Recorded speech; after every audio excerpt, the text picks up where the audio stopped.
Warga Kampung Pantan Nangka, Kecamatan Linge, Kabupaten Aceh Tengah belum menerima bantuan logistik apapun usai akses utama ke pusat kota terputus total akibat banjir dan longsor.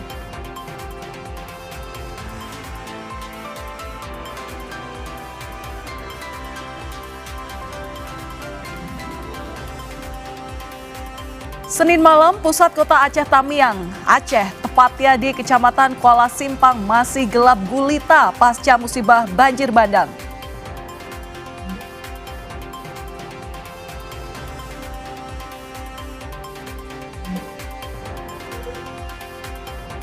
Sebuah masjid milik pondok pesantren terbesar di Aceh Tamiang porak-poranda dan terkepung tumpukan kayu akibat banjir bandang Sumatera 2 pekan lalu.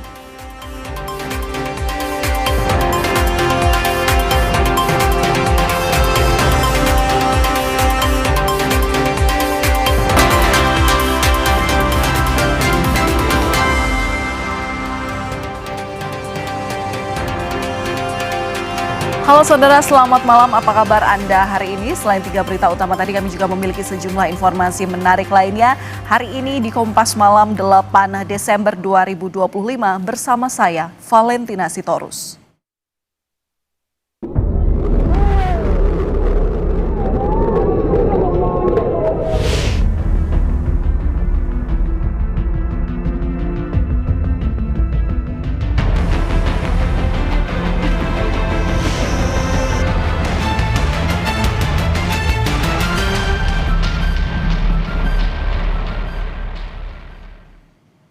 Saudara, warga Banda Aceh mulai terdampak domino efek bencana banjir bandang.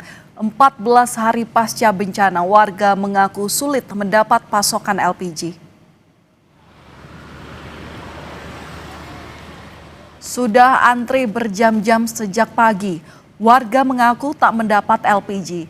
Sebagian besar wilayah Banda Aceh masih terputus pasca banjir dan longsor yang berakibat pada tersendatnya distribusi bahan bakar, bahan pangan hingga air bersih bagi masyarakat. Kementerian Energi dan Sumber Daya Mineral menjanjikan pemulihan bertahap pasokan listrik, bahan bakar minyak dan LPG di seluruh Sumatera.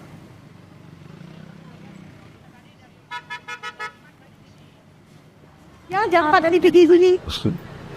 Itu tiap kami pergi sini, paling terlambat saya pergi sini jam 5. Udah berapa hari turun dah. Bimbingannya udah cukup di situ. Orang dah apa, udah antri semua. Kami kan antri juga. Dan bisa tak dapat. Tapi tinggalnya tadi lonceng juga. Kalau saya nggak apa-apa, saya nggak pakai anak saya itu. Itu anak yatim 2 orang. Terus sudah tidak. Saya nggak mungkin tadi beli air mandi, beli makan, beli semua dari mana uangnya. Kalau orang ini boleh lah. Ada uang hak gaji. Kalau kami dari mana gaji? Apa? Bilanglah sama mualim. Pasca bencana banjir dan tanah longsor hingga Senin malam, listrik di kota Banda Aceh masih padam. Warga mengaku mengalami pemadaman listrik secara bergilir selama 3 hari sejak Sabtu lalu. Meski pasokan listrik belum stabil, warga tetap memilih berjualan dengan bantuan lilin sebagai alat bantu penerangan. Sebelumnya, Menteri ESDM Bahlil Lahadalia mengklaim kondisi listrik di Aceh 93% sudah pulih dan menyala pada Minggu malam.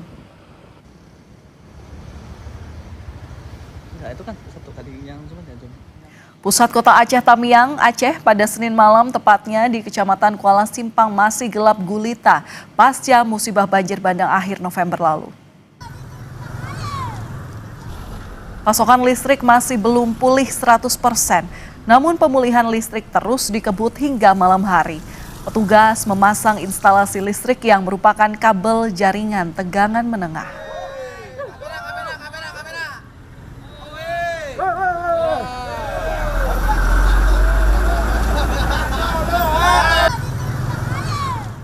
Selengkapnya soal situasi terkini di Aceh Tamiang, kita sapa jurnalis Kompas TV Emir Syah Purba. Emir, selamat malam. Apakah pasokan listrik sudah normal 100% seperti yang dijanjikan pemerintah?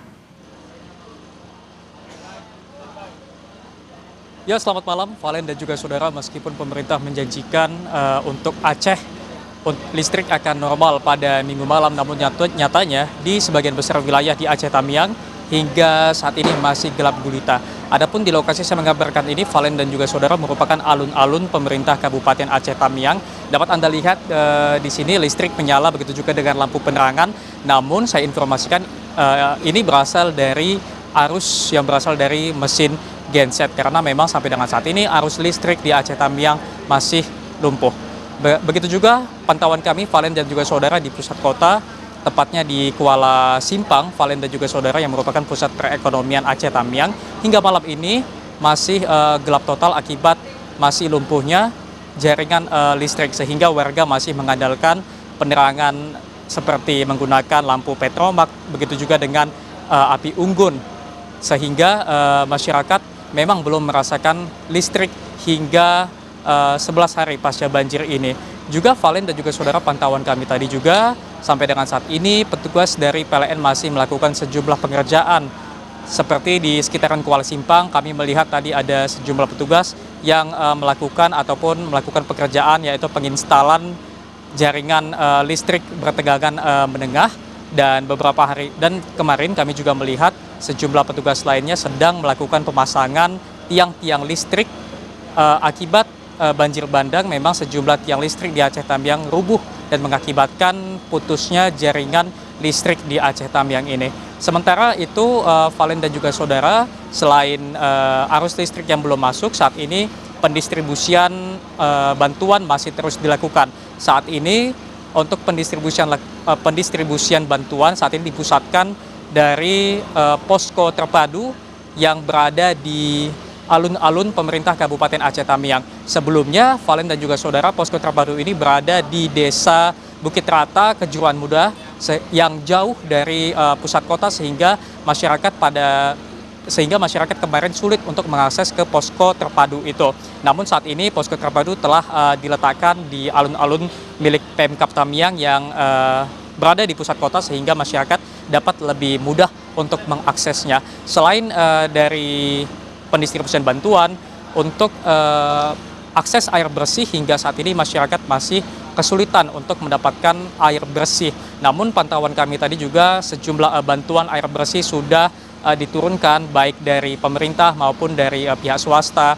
Begitu juga dari Satuan Brimob yang kami pantau tadi menurunkan armada berupa alat water treatment yang dapat merubah air kotor menjadi air siap minum. Dan tadinya juga Valen dan juga saudara, kami juga sempat menyicipi rasa dari air yang sudah diolah menggunakan mesin ataupun alat water treatment itu.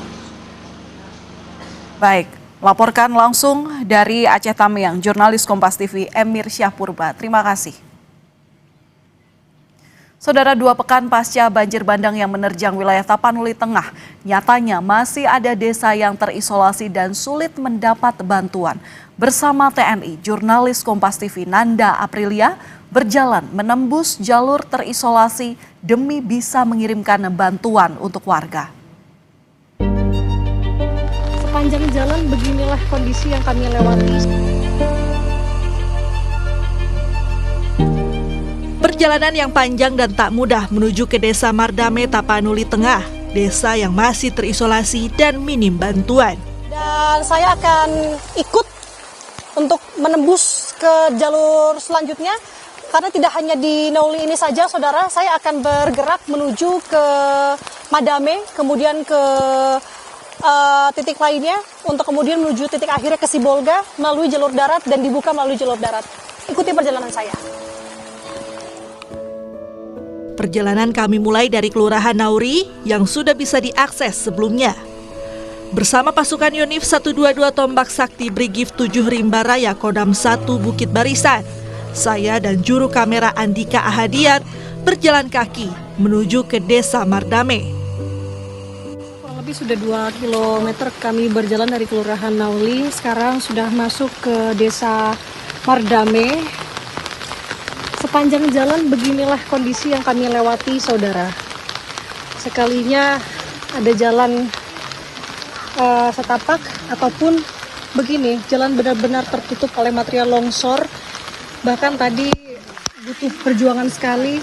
Bahkan kalau keadaannya hujan seperti ini sangat licin, masyarakat bergerak ke sana kemari tentunya sangat membahayakan. Di tengah perjalanan, saya bertemu dengan salah satu warga desa Mardame yang harus berjalan ke desa lain demi mendapatkan bantuan. Bantuan makanan udah didapat belum, Bu? Apa Ibu mesti jalan dulu ke mana? Harus jalan ke Persikaman, Dari Mardame. Dari Mardame. Karena kalau di Rampa kan udah berapa kali heli di situ berhenti. Tapi kok di kami mungkin karena lapangannya nggak ada, jadi nggak ada yang pernah di sini. Di sini paling susah. Butuh waktu hampir 1 hari agar kami bisa tiba di desa Mardame. Kami pun harus bermalam di desa ini. 8 Desember 2025, Saudara, saya melaporkan dari salah satu desa yang masih terisolir di Tapanuli Tengah, tepatnya di Desa Mardame. Pagi saya di Desa Mardame diawali dengan cerita yang mengharukan. Mendengar cerita warga yang belum mendapat bantuan sejak bencana terjadi. Rumah tidak bisa ditempati, Bu, karena bencana yang menimpa daerah kami. Dan kami berharap secepat mungkin bisa pulih kembali. Dan kami berterima kasih kepada yang turut serta membantu daerah kami ini. Mudah-mudahan kami bisa kembali ke rumah kami. Kami mengucapkan terima kasih banyak atas bantuan dari pihak yang berkaitan untuk pada kami. Kami mengharapkan sangat mengharapkan. Pasukan Yonif 122 Tombak Sakti Brigif 7 Rimba Raya Kodam 1 Bukit Barisan pun langsung membuat landasan darurat agar helikopter bisa mendarat dan menyalurkan bantuan. Di desa ini namanya Desa Mardame, berdasarkan keterangan dari kepala desa maupun warga, di sini belum pernah diturunkan bantuan melalui heli. Karena memang di sini termasuk susah untuk mencari area yang standar untuk pendaratan heli.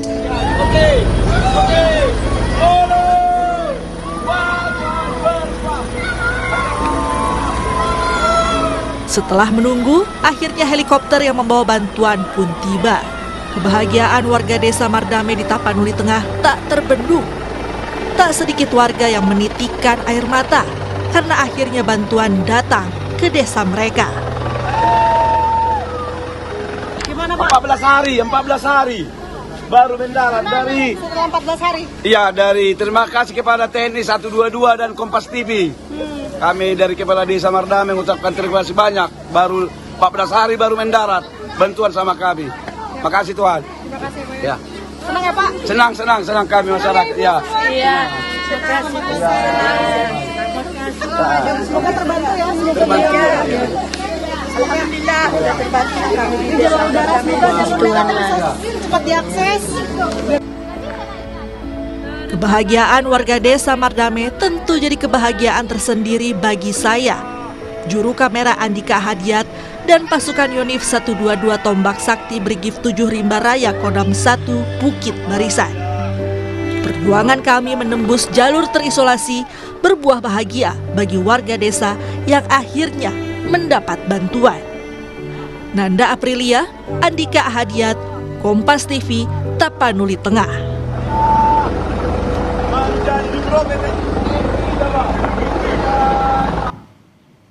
Saudara, akses utama warga ke pusat kota terputus total akibat banjir dan longsor. Warga Kampung Pantan Nangka, Kecamatan Linge, Kabupaten Aceh Tengah belum menerima bantuan logistik apapun. Inilah visual Kampung Pantan Nangka yang diabadikan jurnalis Tribun Gayo, Alga Mahateara pada Jumat 5 Desember 2025. Desa Pantan Nangka ini dilintasi jalan provinsi yang menghubungkan Kabupaten Aceh Utara menuju Aceh Tengah dan Bener Meriah. Stok makanan yang kian menipis di tengah akses yang terputus. Ironisnya, warga sering melihat helikopter berlalu lalang membawa bantuan terbang di atas kampung mereka. Dan seperti apa kondisi Kampung Pantan Nangka, Kecamatan Linge, Kabupaten Aceh Tengah, telah terhubung bersama kami jurnalis tribungayo.com Alga Mahateara. Alga, selamat malam. Saat mewawancarai sejumlah warga di Kampung Pantan Nangka di sana, apa yang paling mengusik hati Anda? Ya, terima kasih rekan Paleng atas waktunya. Jadi saya akan sedikit ini Ya, suara Bapak bagaimana jelas sekali nih. kondisi yang ada di Desa Patanangka, Kecamatan Lintung, Kabupaten Aceh Tengah. Saya melihatnya begitu sangat kritis. Bayangkan ada desa di pedalaman hutan yang hingga kemarin belum mendapatkan bantuan. Setelah 13 hari baru mereka mendapatkan bantuan tersebut sampai ke tangan mereka. Berdasarkan laporan dari masyarakat bahwa mereka sebelumnya telah bertahan hidup dengan cara membakar ataupun memanggang ubi, pisang, dan beberapa sayuran lainnya yang bisa dimakan tanpa harus menggunakan energi seperti gas, minyak, dan sebagainya. Di mana di sana dilaporkan juga kepada kami dari masyarakat sendiri bahwa mereka sangat minim bantuan yang sudah. Berdasarkan laporan juga bahwa bantuan tersebut benar-benar sampai pada hari ini, Senin 8 Desember 2025, di mana bantuan tersebut diserahkan melalui helikopter yang langsung diterima oleh masyarakat setempat. Nah, di mana sebelumnya berarti mereka sama sekali tidak memiliki bahan makanan lagi, sehingga mereka sangat kesulitan. Kita lihat kondisinya di sana. Para warga sebelumnya juga telah melakukan beberapa aksi, yaitu dengan membuat pendaratan heli di desa mereka. Namun telah mencapai sepekan lebih, tak ada satupun bantuan yang tiba di daerah mereka. Begitu Rekan Palde. Kalau untuk bantuan ke sana itu yang memang sekarang ini sudah didapati begitu ya, sebenarnya akses menuju kampung Pantanangka ini seperti apa? Kok waktu itu sampai 8 hari pasca bencana bantuan belum sampai? Nah, untuk kondisi sendiri Pak Len, jadi kami sampaikan bahwa untuk menuju Kecamatan Lingung ini ada 58 jembatan di Kabupaten Aceh Tengah dan 15 diantaranya di Kecamatan Lingung itu putus total, di mana tak ada akses lain yang bisa ditempuh selain jalur udara. Nah, dampaknya memang kerusakan rumah, kerusakan jembatan yang paling terbanyak itu di Kecamatan Lingung, salah satunya di Desa Pantanangka tadi, di mana ada 15 jembatan yang putus dan 11 ruas jalan yang juga tidak dapat dilalui oleh kendaraan roda 4. Kemudian juga terdapat 463 rumah yang mengalami kerusakan yang cukup berat. Di mana hingga hari ini juga kami melaporkan bahwa di sana BBM belum ada, belum sampai ke Desa Patanangka, dan juga untuk listrik sendiri hingga hari ke-14 ini belum juga mendapatkan pasokan listrik. Begitu Rekan Pauline. Oke, baik. Semoga setelah ini didengar oleh otoritas setempat dan aliran listrik, pasokan makanan terjamin, dan yang pasti adalah pembenahan infrastruktur agar penyaluran bantuan dapat terlaksana dengan cepat. Terima kasih atas informasi Anda, jurnalis tribunnegayo.com Alga Mahateara. Salam sehat selalu, jaga kesehatan Anda.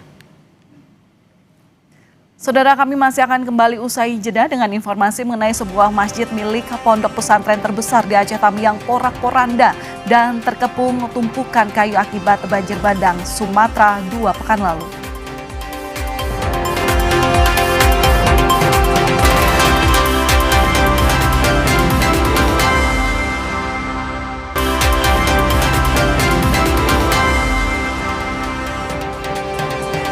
Saudara, sebuah masjid milik pondok pesantren terbesar di Aceh Tamiang porak-poranda dan terkepung tumpukan kayu akibat banjir bandang Sumatera Utara pekan lalu. Dari pantauan udara, tumpukan kayu memenuhi kawasan pondok pesantren Darul Muhlisin di Desa Tanjung Karang, Kecamatan Karangbaru. Masih tampak bangunan masjid yang biasa digunakan para santri dan masyarakat untuk beribadah. Tak hanya terselimuti kayu, sebagian bangunan pondok pesantren juga tertutup lumpur imbas banjir dan longsor.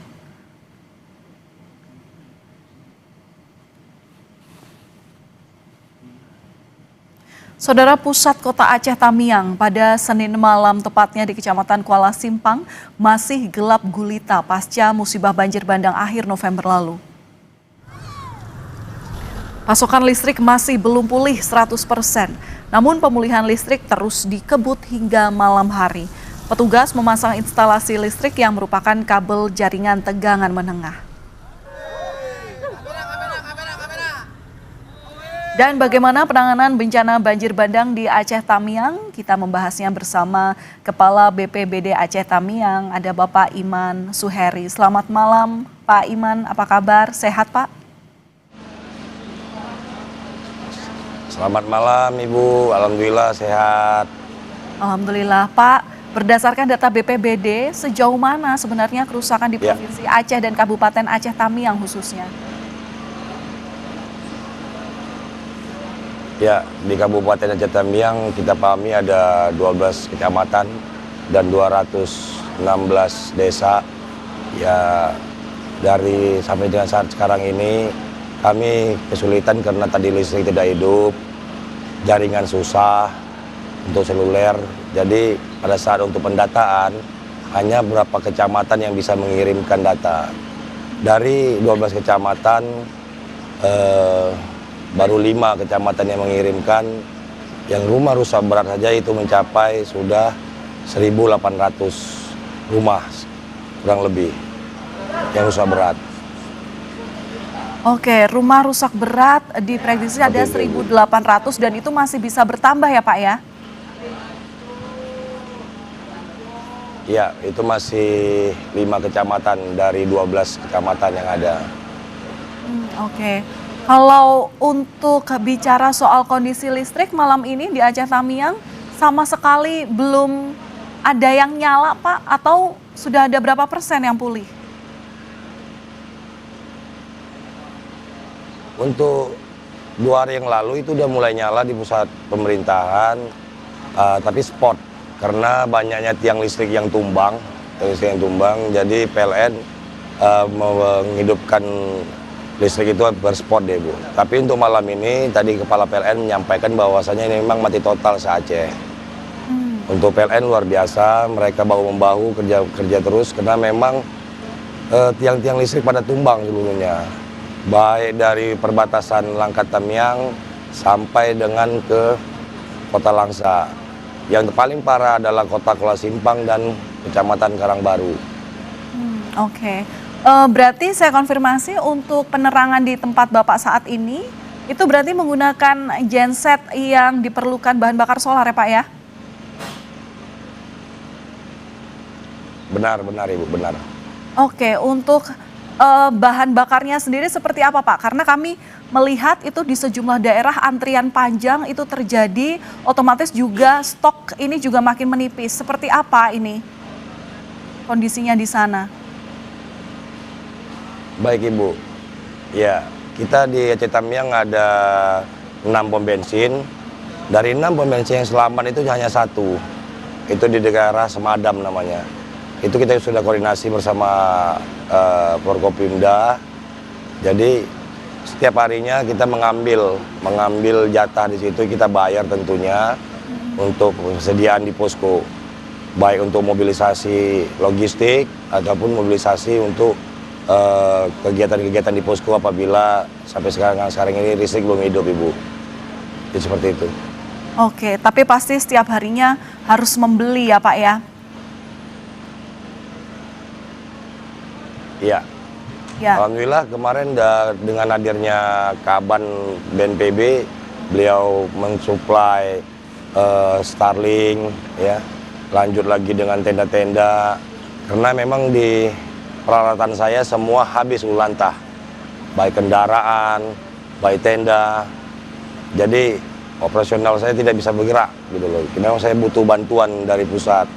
Akhirnya dengan Pak Bupati menyampaikan kepada pemerintah pusat, akhirnya diberi bantuan sampai dengan malam ini terus berjalan bantuan dari BNPB khususnya untuk tenda dan logistik, serta dari pihak-pihak lain swasta, dari pihak BUMN, banyak bantuan luar biasa Ibu. Oke, kami berharap. Tapi kendala kami terjadi. Kami juga tidak. Silakan Pak dilanjutkan. Tapi kendalanya seperti tadi. Kami unit kendaraan pada saat menyuplai doorlock ke masing-masing wilayah kecamatan dan ke kampung untuk membuat namanya dapur umum dan tempat titik pengungsi yang hari ini totalnya ada 417 titik pengungsi di 216 Kabupaten Tamiang. Susahnya karena tidak ada kendaraan. Hari ini dibantu lagi oleh BNPB, direntalkan dari Sumatera Utara yang nantinya akan kami pakai sebagai jalur transport untuk para camat mengantar itu kepada kampung-kampung logistik biar di kampung itu bisa tersalurkan ya Pak ya.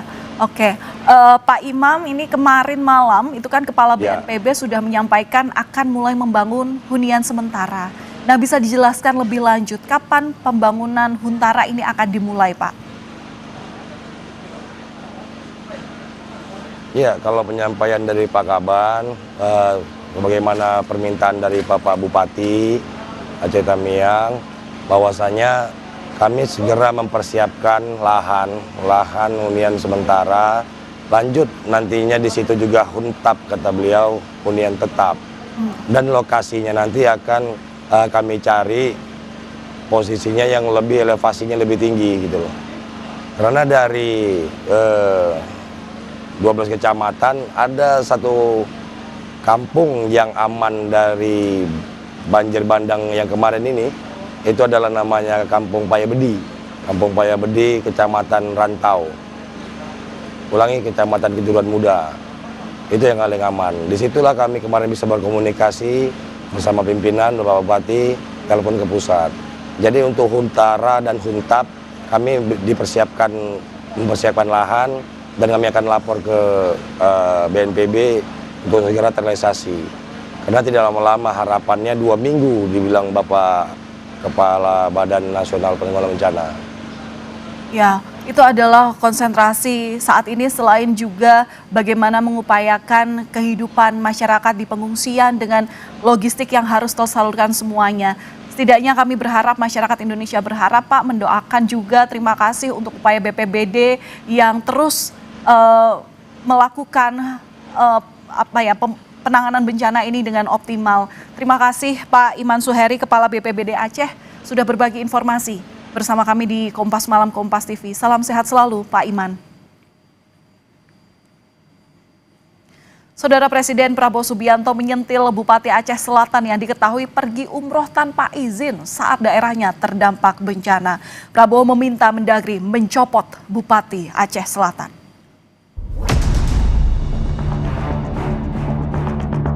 Kalian yang terus berjuang untuk rakyat, memang kalian dipilih untuk menghadapi kesulitan. Kalau yang mau lari aja, nggak apa-apa. Itu kalau tentara itu namanya desersi itu. Ya. Dalam keadaan bahaya meninggalkan anak buah. Waduh, itu nggak bisa tuh.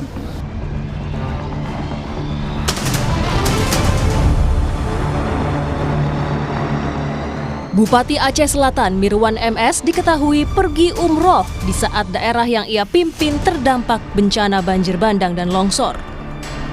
Presiden Prabowo geram. Prabowo meminta Menteri Dalam Negeri Tito Karnavian untuk memproses Mirwan. Terima kasih ya para bupati.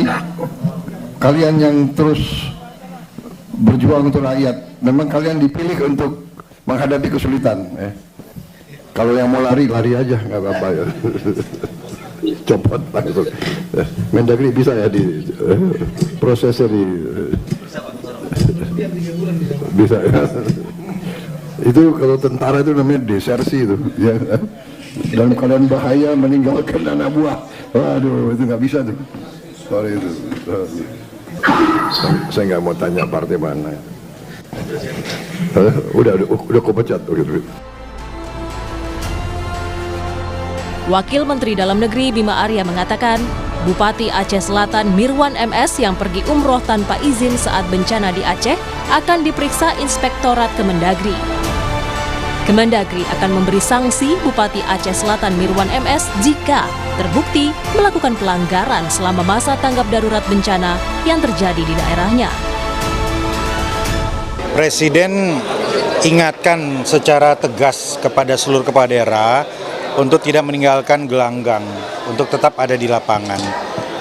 Dan Pak Mendagri sudah mengingatkan itu ketika rapat dengan BMKG. Nah tentu kalau ada kepala daerah yang tidak ada di lokasi, itu perlu dilakukan investigasi. Dan hari ini informasinya Bupati Aceh Selatan sedang menjalani pemeriksaan oleh tim inspektorat kami. Nah sanksinya diatur juga di situ, mulai dari sanksi dalam bentuk teguran, peringatan, pemberhentian sementara, bahkan mungkin inspektorat bisa merekomendasikan untuk pemberhentian tetap. Partai Gerindra memutuskan mencopot Mirwan dari Ketua DPC Gerindra Aceh karena menunjukkan kepemimpinan buruk, meninggalkan rakyat di tengah bencana. DPP Partai Gerindra mengambil keputusan untuk memberhentikan yang bersangkutan sebagai Ketua DPC Partai Gerindra Aceh Selatan karena hal ini terang-terangan bertentangan dengan apa yang menjadi ikrar dan sumpah dari kader Partai Gerindra, yaitu menempatkan kepentingan bangsa dan negara di atas kepentingan pribadi maupun golongan. Dan saya kira ini merupakan bentuk kepemimpinan yang buruk, karena di tengah-tengah rakyatnya yang sedang mengalami kesusahan, yang bersangkutan pergi meninggalkan tempatnya. Ketua Komisi 2 DPR RI, Rifki Nizami Karsayuda bilang, proses pencopotan Bupati Aceh Selatan akan dijalankan Dewan Perwakilan Rakyat Daerah DPRD setempat. Partai Gerindra yang merupakan partai pengusung dan tempat asal dari beliau saja sudah mencopot, saya yakin pasti partai-partai pengusung juga memiliki sense of politik dan sense of humanity terkait dengan ini. Kalau nanti Kementerian Dalam Negeri memberikan sanksi atas keberangkatan yang tidak sesuai dengan prosedur dan melabrak sejumlah peraturan perundang-undangan, saya yakin proses politiknya juga akan berjalan di Aceh Selatan. Sebelumnya, Bupati Aceh Selatan Mirwan MS telah menerbitkan surat ketidaksanggupan dalam penanganan tanggap darurat banjir dan longsor sebelum berangkat umroh. Tim Liputan, Kompas TV.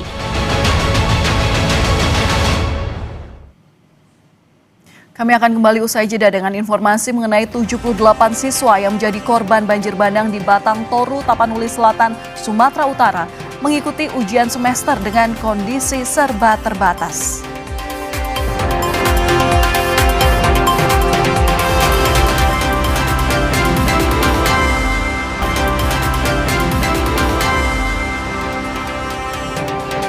Banjir bandang di Tapanuli Selatan, Sumatera Utara menghancurkan ratusan rumah warga.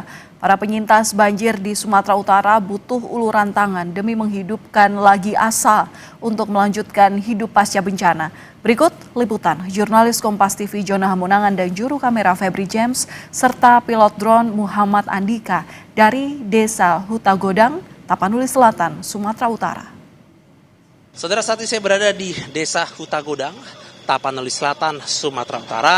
Daerah ini menjadi salah satu daerah terdampak banjir bandang yang videonya viral dikarenakan volume banjirnya begitu besar hingga menghanyutkan banyak rumah warga. Rumah di belakang saya ini tidak hanyut tapi kerusakannya begitu tinggi. Bahkan kalau kita lihat saat ini sudah masuki hari ke-13 tapi lumpurnya masih dalam. Saat ini ketinggian dari pijakan saya ke atas ini kurang lebih sekitar antara 15-20 cm, bahkan di dalam rumah ini mencapai 40 cm.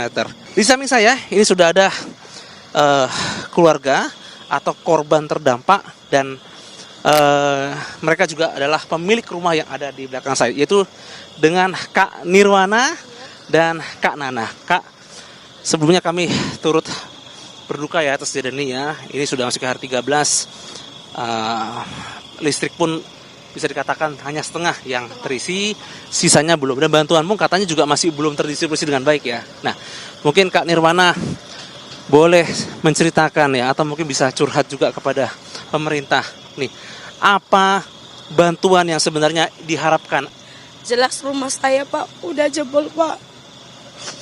Rumah saya udah nggak layak pakai Pak, ke belakang. Udah nggak punya dapur Pak, harta benda, semua jenis-jenis usaha kita juga udah nggak ada Pak. Di depan juga Pak ada sawah kita Pak. Sawah itu tumpuan harapan Pak.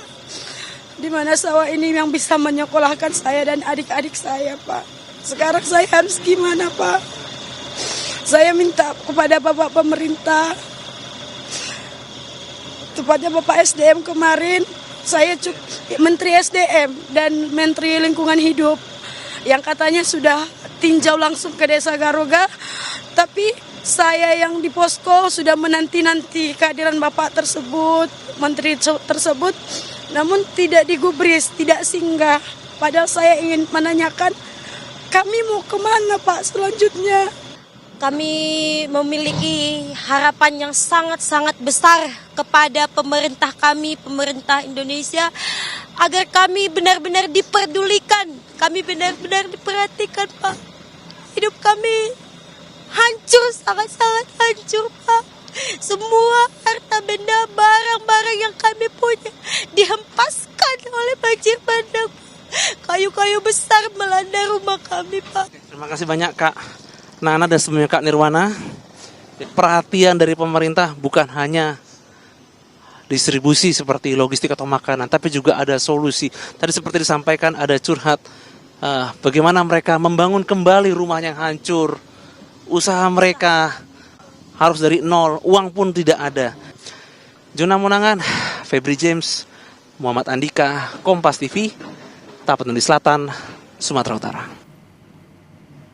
Sementara itu dari dunia pendidikan, saudara 78 siswa yang menjadi korban banjir bandang di Batang Toru, Tapanuli Selatan, Sumatera Utara mengikuti ujian semester dengan kondisi yang serba terbatas. Mereka terpaksa melakukan ujian semester di sekolah tetangga karena bangunan sekolah mereka hancur tersapu banjir 2 minggu lalu. Pihak sekolah memperbolehkan siswa yang terdampak musibah banjir bandang menggunakan baju seadanya, serta memberi fasilitas berupa buku tulis dan ballpoint guna mengikuti ujian. Ada 78 siswa yang terdampak. Terus mereka disediakan buku tulis sama pulpen, dikasih satu persatu setiap anak. Terus dengan keadaan baju apa adanya. Kita tidak pakai baju sekolah saat ini Pak, karena baju sekolah dalam keadaan hanyut dan mungkin beberapa yang masih belum bisa bersih untuk dicuci. Menteri Pendidikan Dasar dan Menengah Abdul Muti meminta pemerintah daerah 3 provinsi terdampak bencana, yakni Aceh, Sumatera Utara, dan Sumatera Barat, untuk menentukan sendiri jadwal pelaksanaan ujian semester. Menurut Muti, masing-masing wilayah terdampak bencana mempunyai kondisi yang berbeda-beda. Dan karenanya, kegiatan belajar mengajar dan ujian semester diserahkan kepada Pemda masing-masing yang memahami kondisi lokasinya. Kemudian yang terkait dengan tadi pembelajaran sebagainya, sebenarnya kami fleksibel. Jadi kami tidak membuat ketentuan dari pusat karena memang keadaan di lapangan sangat bervariasi, sehingga kebijakan kami serahkan sepenuhnya kepada masing-masing pemerintah daerah. Itu di dalam rakor yang kami selenggarakan sudah kami sampaikan, termasuk sekolah juga tidak harus menyelenggarakan tes, itu juga kebijakan masing-masing sekolah. Akibat banjir bandang dan longsor, pembelajaran di 52 kabupaten kota di Aceh, Sumatera Utara, dan Sumatera Barat terdampak. Sekolah 15 kabupaten kota di Aceh belum dapat melaksanakan pembelajaran. Sementara di Pidi, Subulus, Salam, dan Lok Sumawe sudah dapat melakukan kegiatan belajar mengajar secara bertahap. Dari 18 kabupaten kota di Sumatera Utara, hanya Tapanuli Tengah dan Sibolga yang belum bisa melakukan pembelajaran. Untuk wilayah Langkat, Tapanuli Utara, dan Tapanuli Selatan, sebagian sudah melaksanakan pembelajaran. Di Sumatera Barat, dari 19 kabupaten kota terdampak, sebagian besar sudah dapat melaksanakan pembelajaran. Kecuali 93 sekolah yang terdampak di Kabupaten Agam masih diliburkan sampai dengan 22 Desember 2025.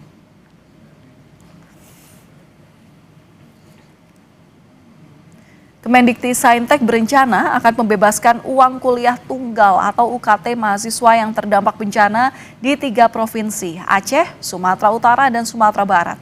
Rencana itu disampaikan oleh Direktur Riset dan Pengembangan Kemendikti-Saintek, Fauzan, dalam rapat kerja bersama Komisi 10 DPR hari ini. Terutama bagi mahasiswa terdampak atau berasal dari keluarga terdampak. Yang kedua adalah pengaturan UAS yang fleksibel bagi berbagai kampus atau mahasiswa berasal dari keluarga terdampak. Yang ketiga, pemberian pembebasan UKT 1-2 semester bagi mahasiswa terdampak atau berasal dari keluarga terdampak. Yang keempat, penggalangan bantuan berbagai kebutuhan mendesak yang dikirim melalui berbagai kampus di area terdampak, seperti makanan, pakaian, penjernih air bersih, pengiriman nakes, dan lain sebagainya. Kemudian yang kelima adalah pembentukan tim psikososial bagi dosen, mahasiswa, dan masyarakat yang terdampak. Saudara Menteri Perhubungan Dudi Purwagandi mengatakan puncak pergerakan masyarakat secara nasional diperkirakan terjadi pada Rabu 24 Desember 2025. Informasi selengkapnya usai jeda hanya di Kompas Malam.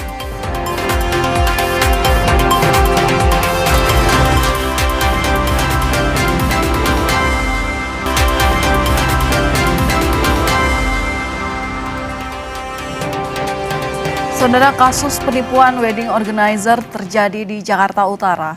Makanan yang seharusnya disajikan dalam resepsi pernikahan tak kunjung datang. Kapolres Metro Jakarta Utara menyebut telah menangkap pemilik WO bersama dengan 4 karyawan lain.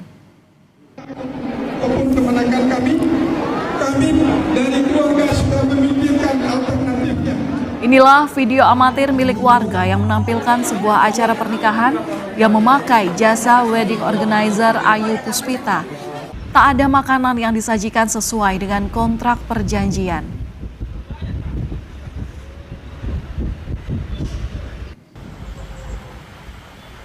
Rupanya tidak hanya satu orang yang menjadi korban penipuan WO yang dimiliki oleh Ayu Puspita ini.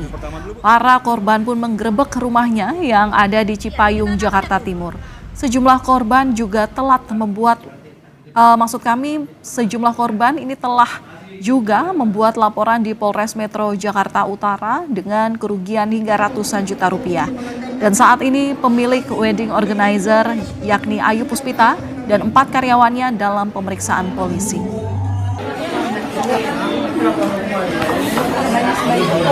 WO ini sudah menerima uang untuk melaksanakan acara pernikahan atau resepsi.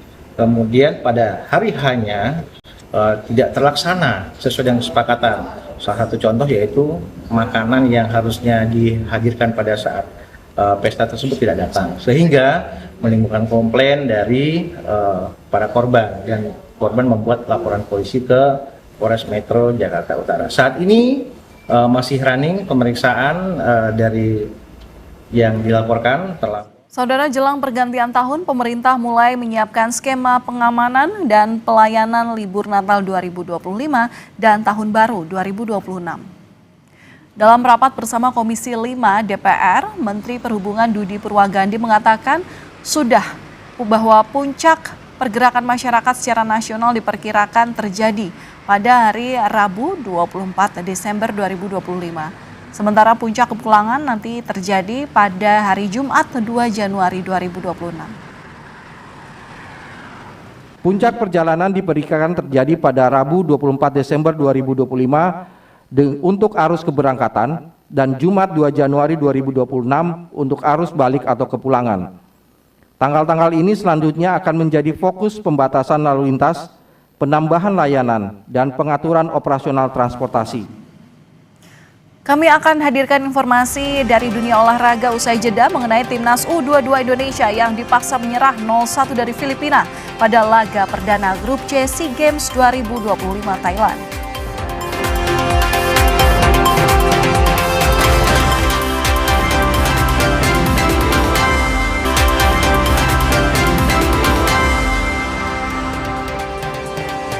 Saudara, timnas U22 Indonesia dipaksa menyerah 0-1 dari Filipina pada laga perdana grup C SEA Games 2025 Thailand.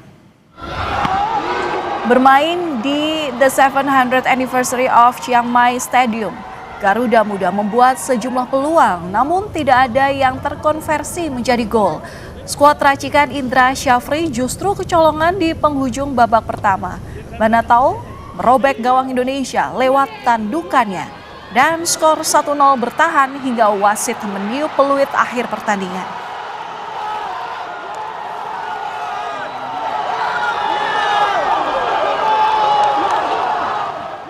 Saudara, kami ingatkan Anda untuk selalu penuhi kebutuhan hidrasi Anda sepanjang hari dengan air mineral yang pasti sejuknya. Saya Valentina Sitorus menutup Kompas Malam sampai di sini. Selamat malam dan sampai jumpa.